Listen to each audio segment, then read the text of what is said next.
माता की, भारत माता की, वंदे वंदे।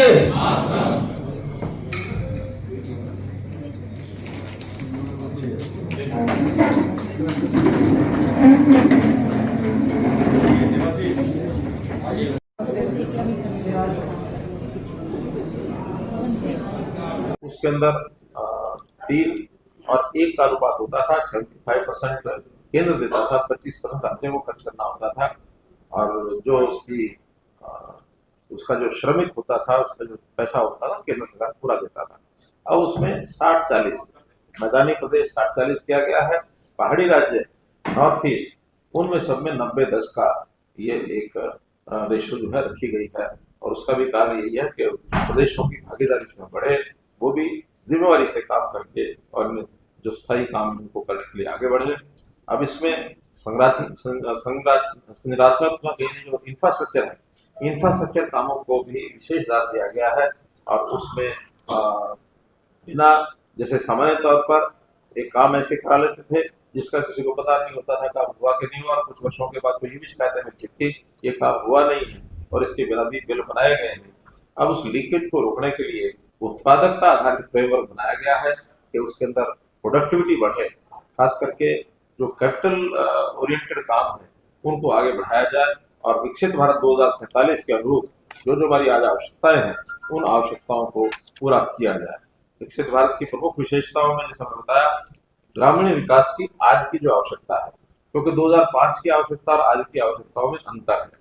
उस समय इस प्रकार का इंफ्रास्ट्रक्चर भी नहीं था, इस प्रकार के जो कनेक्टिविटी भी नहीं थी, और लोगों का जो आर्थिक स्तर है वो भी ऐसा अच्छा नहीं था। आज आवश्यकताएं बढ़ गई है। उस समय शायद गली नाले की आवश्यकता ज्यादा थी, आज सड़क और स्कूल और औषधालय इसकी आवश्यकता ज्यादा है। लोगों को स्वास्थ्य की चिंता, उनकी शिक्षा की चिंता, ये उसके अंदर आज बढ़ गई है। उस समय और प्रकार के काम थे, आज और प्रकार के हैं।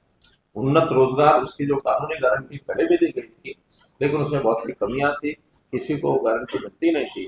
लेकिन अब प्रावधान किए गए हैं कि कोई भी मजदूर अगर वो मांग करता है या उसकी बारी आती है काम करने की और 15 दिन तक उसको काम नहीं मिलता है, तो गारंटी से उसका जो भत्ता है वो उसको मिलेगा, काम शुरू हो जाए ना हो, ये कानूनी गारंटी उसमें डाल दी गई है। कृषि सीजन में कृषकों को जो मजदूर नहीं मिलते थे उसका भी प्रावधान किया गया है कि 60 दिन प्रदेश की योजना से कोई भी 60 दिन को ब्लॉक कर सकते हैं कि इसमें ये जो जीवीजी का जीराम जी का काम ये नहीं होगा, और उन 60 दिनों में कृषकों को ही जो मजदूर हैं वो आसानी से मिल सके, ताकि 60 दिन का काम अभी उनको मिल जाए और बाकी दिनों में उनको जीराम जी के अंतर्गत भी काम मिल जाए। दिनों की संख्या भी पहले 100 दिन की जो गारंटी दी गई थी, अब उसको 125 दिन की गारंटी है, ये जो है कर दी गई है।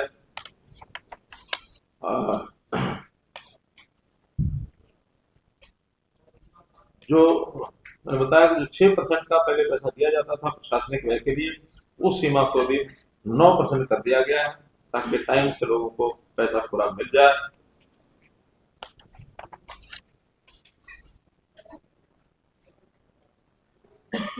कृषक को कई बार अपनी लेबर कॉस्ट में अनावश्यक वृद्धि सहन करनी पड़ती थी, क्योंकि मजदूर जो है वो मनरेगा में काम करने के लिए अपना नाम लिखवाता था, पैसे लेता था, काम करे या ना करे, लेकिन उसके कारण से मजदूर मिलते नहीं थे।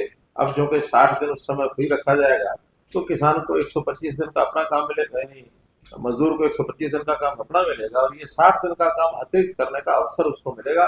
और किसान की भी जो लागत बढ़ती थी उन दिनों में श्रमिकों के अभाव के कारण से, उनकी लागत भी कम होगी, तो इस प्रकार से इसका लाभ मिलेगा।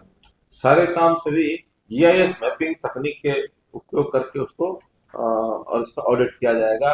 पहले क्या होता था, एक ही काम एक जगह फोटो दिखा करके दूसरी जगह का भी वही फोटो डालते थे, तो पता नहीं लगता था ये फोटो कहाँ कहाँ के, मैनुअली उसको मिलाने का कोई तरीका नहीं था।